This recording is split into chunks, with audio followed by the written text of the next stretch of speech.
Hai, saya Fisarudin dan selamat datang. Mesti ada tengok kan, asal rambut tak ada. Dia pasal PKP ni daripada saya ada rambut sampailah tak ada rambut. Dan hari ini ada ulasan untuk Oppo Find X3 Pro. Dan kalau anda ikut follow cerita yang ada dekat Aman, sekarang Oppo ialah pengeluar nombor 1 dekat China. Jadi macam mana dia orang boleh mendominasi pasaran menyebabkan Huawei kini di tangga ketiga dan Vivo di tangga kedua. Dan ulasan ini akan menunjukkan mengapa mereka mungkin akan terus mendominasi pasaran peranti di China. Macam biasa, sudah mulakan ulasan penuh, kita akan cakap sedikit sebanyak tentang spesifikasi dan anda boleh lihat spesifikasi untuk Find X3 Pro di skrin anda sekarang.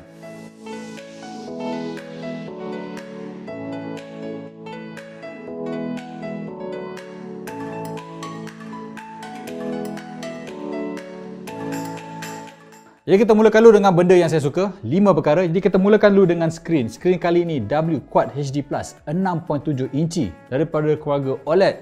Tak habis di situ, skrin juga dari segi adaptif 5 hingga 120Hz dan sokongan kadar segar 9.3 ini disokong pada resolusi tertinggi W Quad HD Plus.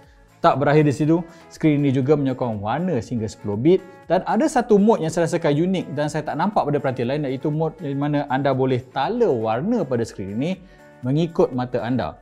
Dan paling menarik sekali menurut Oppo, dengan mod yang disertakan ini, sekiranya anda buta warna seperti 1 daripada 10 orang lelaki di dunia, anda boleh tala dan memastikan warna yang anda lihat sesuai dengan mata. Jadi isu di mana anda terdapat certain warna diselesaikan dengan mudah dengan sistem terbina yang disertakan pada sistem tetapan.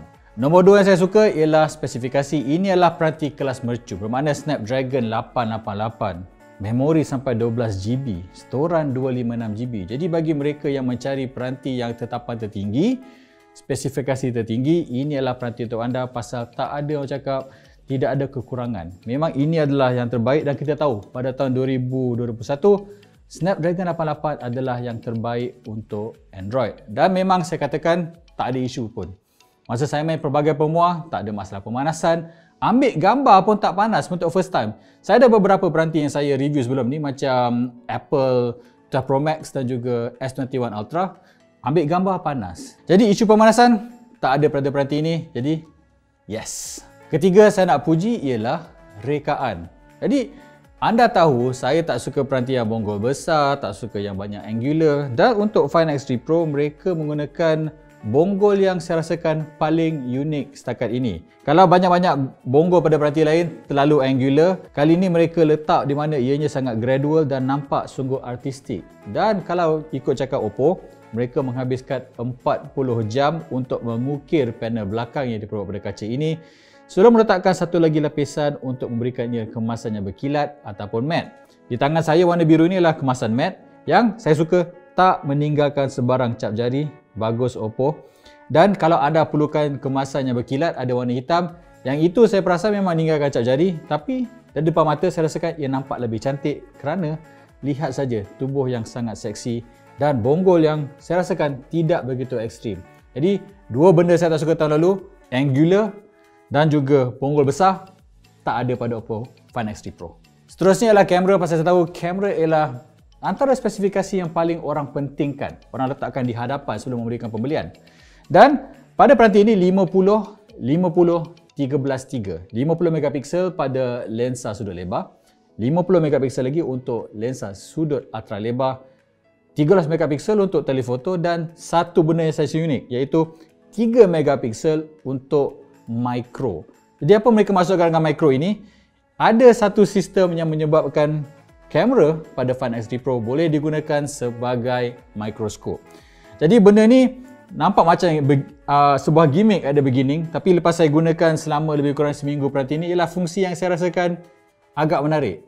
Pasal banyak peranti mercu yang saya ulas sejak beberapa tahun kebelakangan ini, saya tak gunakan sangat pun telefoto. Dan nak ambil gambar objek pada jarak dekat, asyik kabur. Tapi dengan adanya satu lensa yang bukan saja boleh guna untuk mikro, tapi untuk lakukan penggambaran mikroskopik, saya rasakan tak ada pada peranti lain. Dan orang yang paling gembira di rumah saya dengan sistem ini ialah anak saya sendiri. Hari pertama dapat, semua benda dia tengok. Dia tengok dekat baju, tengok dekat kulit. Jadi mereka yang inginkan dimensi yang berlainan dalam fotografi, nak tengok daripada skala mikro pula, macam Ant-Man, kamera yang mereka sertakan ini adalah sangat berguna.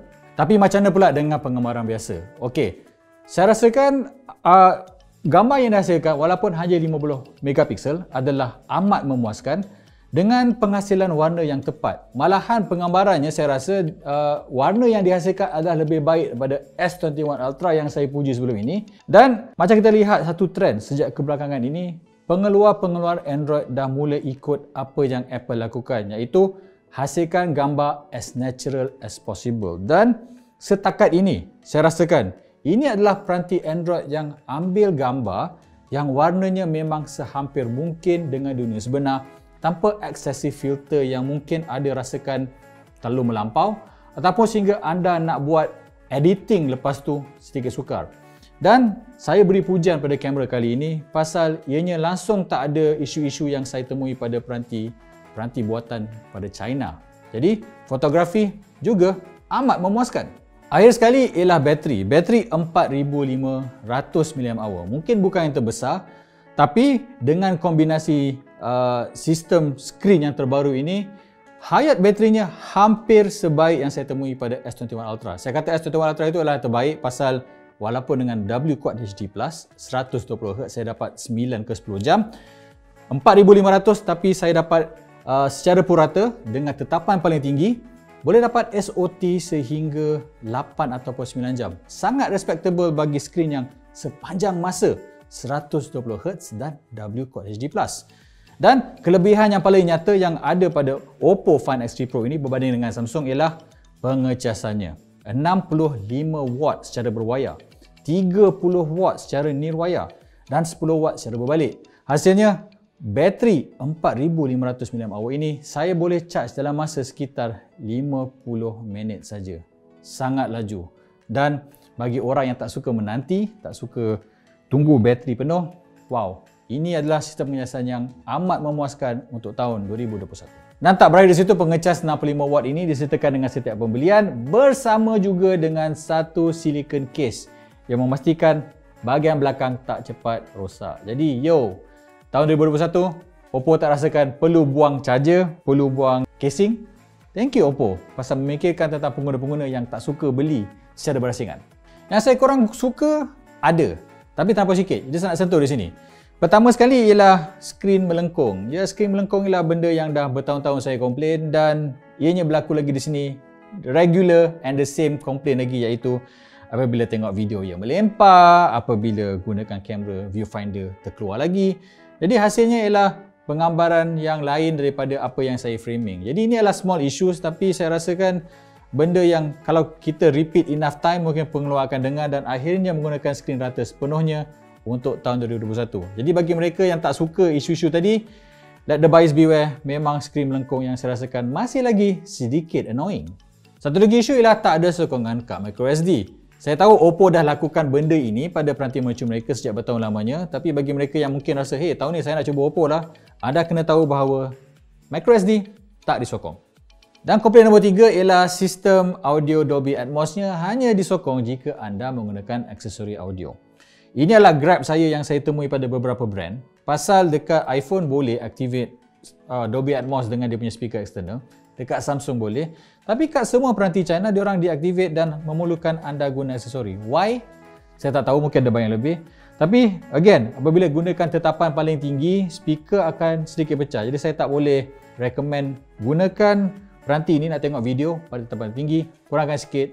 Dan kalau anda boleh memaafkan benda itu, jadi ianya mungkin bukan as big as an issue seperti yang saya rasakan. Jadi sebagai kesimpulan, Oppo Find X3 Pro adalah sebuah peranti yang berjaya mengejutkan saya dari segi kemampuan fotografi yang lebih baik daripada disangka, kemampuan bateri yang also sangat baik untuk tahun 2021 ditambah pula dengan pengecasan yang amat pantas dan rekaan yang sangat sedap untuk dilihat. Totally sangat berbeza dengan kebanyakan peranti di pasaran sekarang. Isunya sekarang terletak pada harga. Ketika video ni dibuat, diorang tak berkongsi dengan kami apakah harga untuk jualannya.